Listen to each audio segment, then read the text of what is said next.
বহাগ বিহুলৈ মাজত কেইটামান দিন বসন্তৰ আগমনৰ লগে লগে ৰাজ্যজুৰি আৰম্ভ হৈছে অসমীয়াৰ হেপাহৰ ৰঙালী বিহুটিক আদৰাৰ প্ৰস্তুতি। ঢোলৰ গুমগুমনি মাকুৰ খিটখিটনিৰে মুখৰ হৈ পৰিছে গাঁও চহৰ। ৰাজ্যৰ প্ৰান্তে প্ৰান্তে চলিছে বিহুৰ আখৰা। হুঁচৰি, বিহুনাম, বিহু নাচৰ লগতে ঢোল বাদনৰ কৰ্মশালাৰ আয়োজন কৰা হৈছে ঠায়ে ঠায়ে। তাঁতৰ শালত ব্যস্ততা বাঢ়িছে শিপিনীৰ। বসন্তৰ বাজাকে উন্মনা কৰিছে অসমীয়াৰ মন। উদুলি মুদুলি গাঁৱৰ বিহুতলী, ঢোল পেপাৰ চেৱে চেৱে এপাক নাচিবলৈ সাজু হৈছে গাঁৱৰ ডেকা বুঢ়া মেথা। আমি বকুৰ পৰা কিছু পৰিৱেশ আপোনালোকক দেখুৱাম গোবিন্দ দলৈৰ জৰিয়তে। হেপাহৰ যি বাপতিসাহোন ৰঙালী বিহুটোলৈ মাজত মাত্ৰ কেইটামান দিন।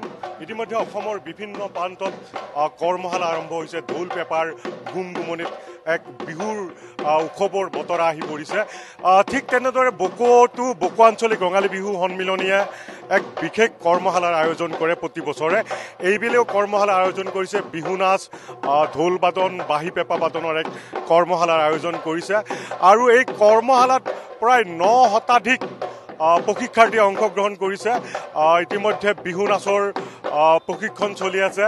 বিহু, ঢোল আৰু বাঁহী পেঁপাৰ প্ৰশিক্ষণ বকো আঞ্চলিক ৰঙালী বিহু সন্মিলনীয়ে অনুষ্ঠিত কৰিছে। ইয়াত 9 শতাধিক প্ৰশিক্ষাৰ্থীয়ে অংশগ্ৰহণ কৰিছে। বকোৰ যি গান্ধী ময়দান, বকোৰ গান্ধী ময়দানত এই বাপতিসাহোন ৰঙালী বিহুটিৰ যি আদৰাৰ প্ৰস্তুতি স্বৰূপে বকো আঞ্চলিক ৰঙালী বিহু সন্মিলনীয়ে বিহু কৰ্মশালাৰ আয়োজন কৰিছে। কৰ্মশালাত ইতিমধ্যে বৃহত্তৰ বকো অঞ্চলৰ বহু কেইগৰাকী প্ৰায় 9 শতাধিক প্ৰশিক্ষাৰ্থীয়ে অংশগ্ৰহণ কৰিছে। ইতিমধ্যে বকো গান্ধী ময়দানত এই প্ৰশিক্ষণ দি থকা হৈছে। এয়া এক বিনন্দীয়া ৰূপ চাওক। ইয়াত শতাধিক প্ৰশিক্ষাৰ্থীয়ে অংশগ্ৰহণ কৰিছে। যি বকো আঞ্চলিক ৰঙালী বিহু সন্মিলনীয়ে এই প্ৰশিক্ষণৰ দিহা কৰিছে। বৃহত্তৰ বকো অঞ্চলৰ যি প্ৰশিক্ষাৰ্থী, এই প্ৰশিক্ষাৰ্থীয়ে বকো আঞ্চলিক ৰঙালী বিহু সন্মিলনীয়ে আয়োজন কৰা প্ৰশিক্ষণত অংশগ্ৰহণ কৰিছে। ইতিমধ্যে এই প্ৰশিক্ষণ দিবলৈ উজনি নামনিৰ বহু কেইগৰাকী অভিজ্ঞ প্ৰশিক্ষাৰ্থী আহি উপস্থিত হৈছেহি।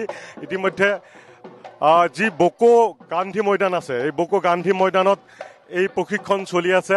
ইয়াত নাচৰ প্ৰশিক্ষণ চলিছে। আনহাতে এইফালে যদি আমি চকু ফুৰাওঁ এই বিশাল ফিল্ডখনত প্ৰশিক্ষণ আৰম্ভ হৈছে।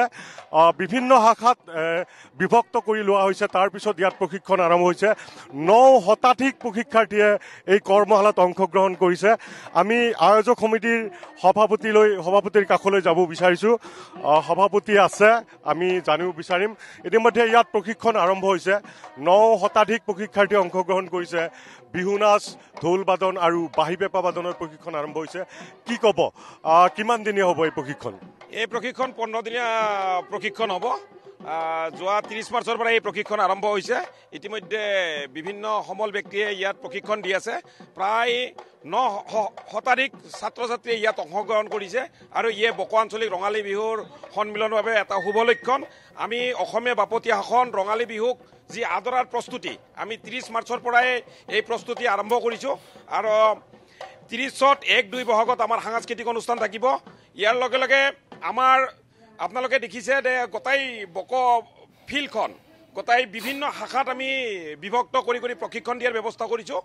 কণ ছাত্ৰ ছাত্ৰীসকলক তাৰপিছত খ, গ, ঢোল, বাঁহী বিভিন্ন ভাগত বিভক্ত কৰি সকলো প্ৰশিক্ষাৰ্থী যাতে উপকৃত হ'ব পাৰে তাৰ আমি ব্যৱস্থা কৰিছোঁ।